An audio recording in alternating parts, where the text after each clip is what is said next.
Jesus. I honor our bishop and shepherd of this house, Bishop Brown, and to Bishop Joyce of Monument of Love, and to all of our ministers, all of our bishops, and to our honoree, Apostle John,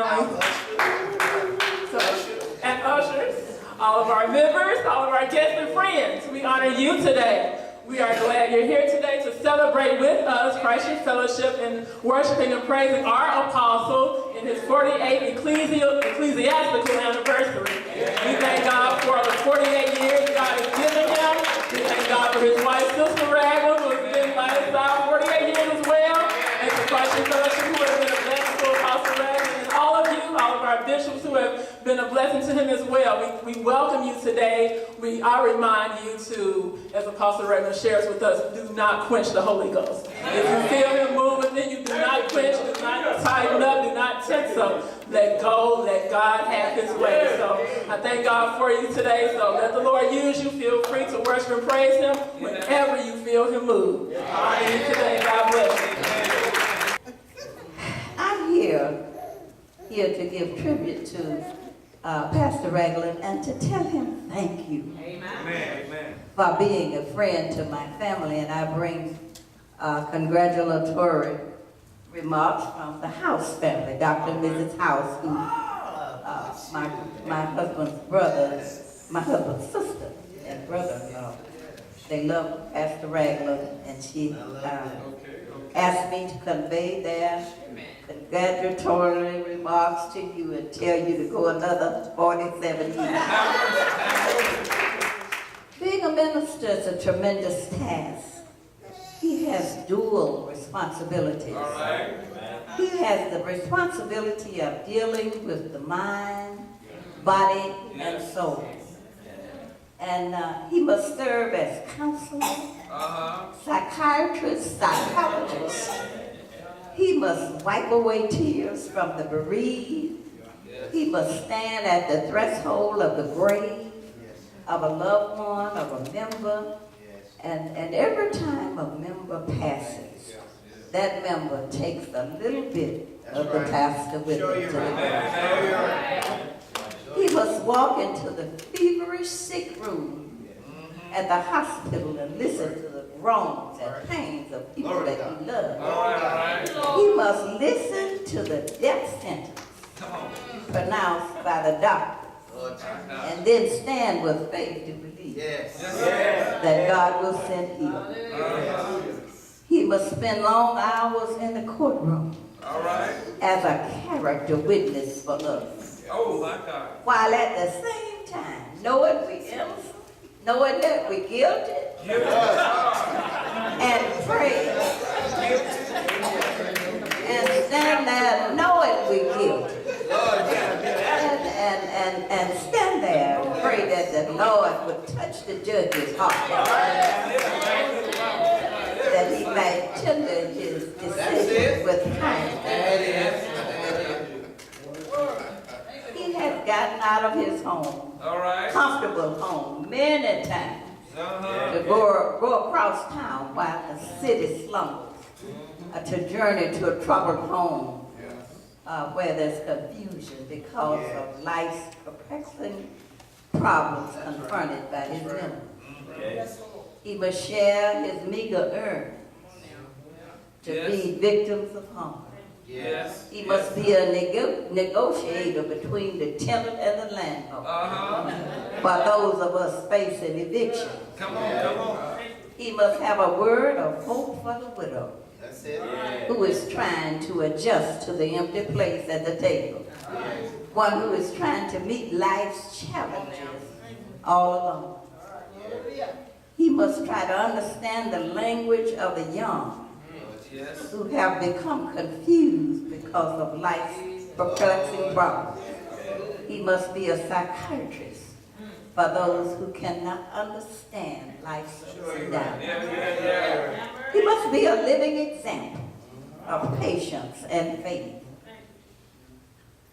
He must be a teacher for the unlearned. He must radiate hope in places of despair. He must be a neighbor to people of all walks of life. And then he must be a husband, a father, a provider, a protector for his family. Yes. He must be a son, a brother, an uncle, and the list goes on and on.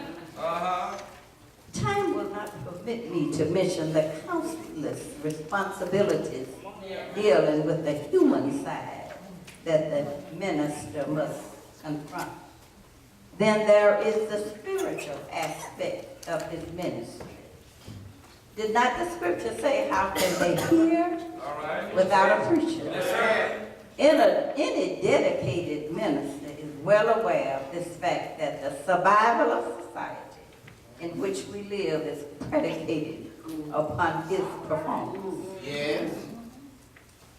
He must be a Timothy who must be trained to cut it straight. That is, to cut the gospel, to cut the word straight. All right. If a house is to become a home, you must cut the word straight. If a street will ever cease to be stained with human blood, if walls of turmoil are ever to tumble, if justice is ever to run down like a mighty stream, he must cut the gospel straight. That's it. If men's hearts of stone are turned to flesh, hearts of flesh, if the prostitute is ever to cease selling her body, if the proteges of Al Capone are ever to abandon their shotguns, he must cut it straight. So the minister has a tremendous responsibility. Someone said that he is the bell ringer. Pastor Ragland, may you live long on this earth. May the wind forever be behind your back. May the sun shine warmly in your face, and the rain water your fields. Yes.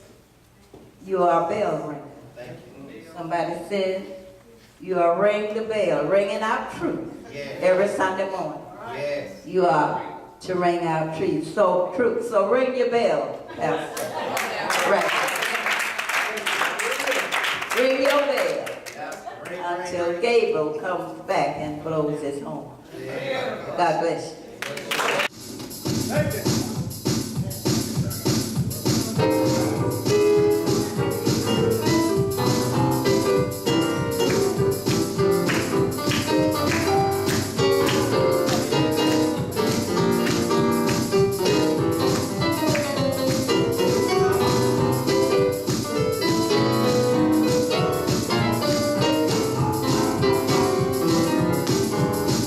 Well, bless their wonderful name, the name of Jesus.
that wonderful name of Jesus. Amen.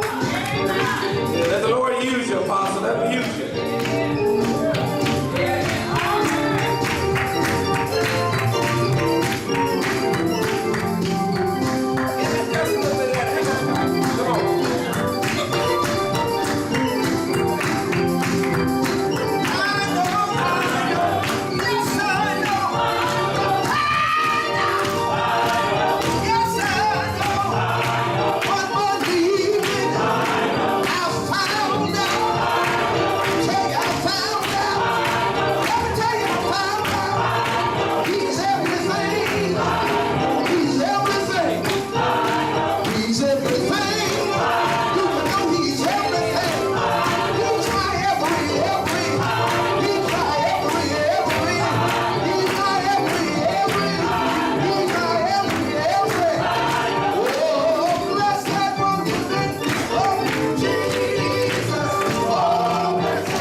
I was given the opportunity to give the occasion, and I decided to put it into a poem.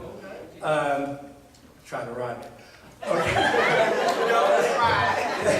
Well, intermittently, I was awakened this morning about 4 times at least. And I was okay, how can I put this T in the H over this thing? And so I finally got up and said, let me put this thing together.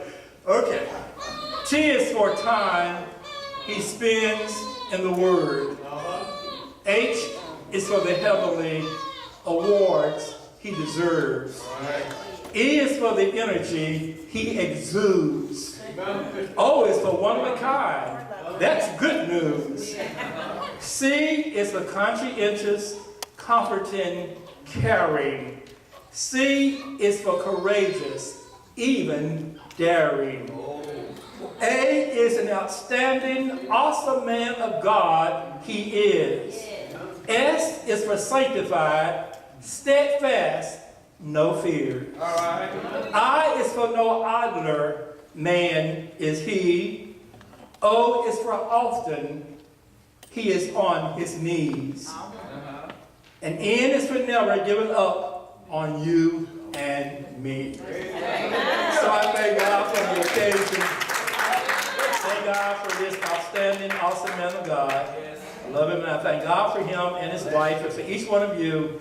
And he often sends me little tidbits on my phone, and I appreciate it, Apostle Ragland. I appreciate you. This man is responsible for me standing before you whole. This man is responsible for that of my wife, our son, our 2 daughters, and our grandson. And for all of Christ himself. This man sitting there is responsible for that and more. So it was in 1977, God, in a little shack in Nashville on Buchanan Street, God decided to bring me to a teaching ministry. Through a teaching ministry, I got saved. I was possessed. Possessed with all kinds of demons, one of which was pride. I was just so arrogant. I just thought I was God's gift to the world, that nobody could shine better than me. And God had to literally knock me down to the floor where I flailed and wailed and hollered and screamed and rolled and tumbled and rolled and rolled and rolled till I got up saying, my head. And it was because him teaching that night that I was delivered at the Harry Medical College. And I thank God for him and his wife. And I love each one of you, and thank God for you too. And thank God for you, Bishop Brown, and all that you do.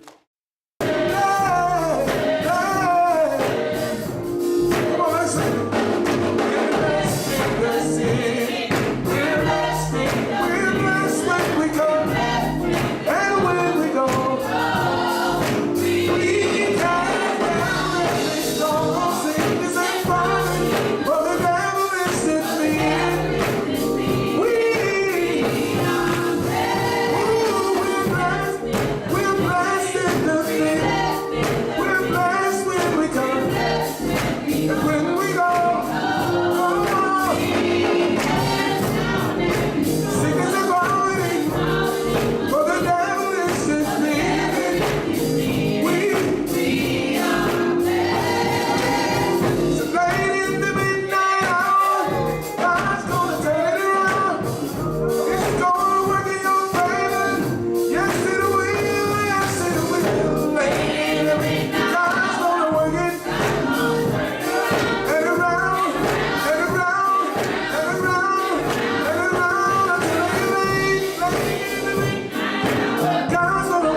When you don't want it to work, the devil don't want it to work. It must. We thank God for this time. Dr. Brown, bless you. Kiss that bald head. It's my hero. Parish Chapel High School. He's a graduate class of 1965. One of the most awesome basketball players in Shelby County, city of Memphis. Went on to Tuscaloosa, Alabama, to Stillman College.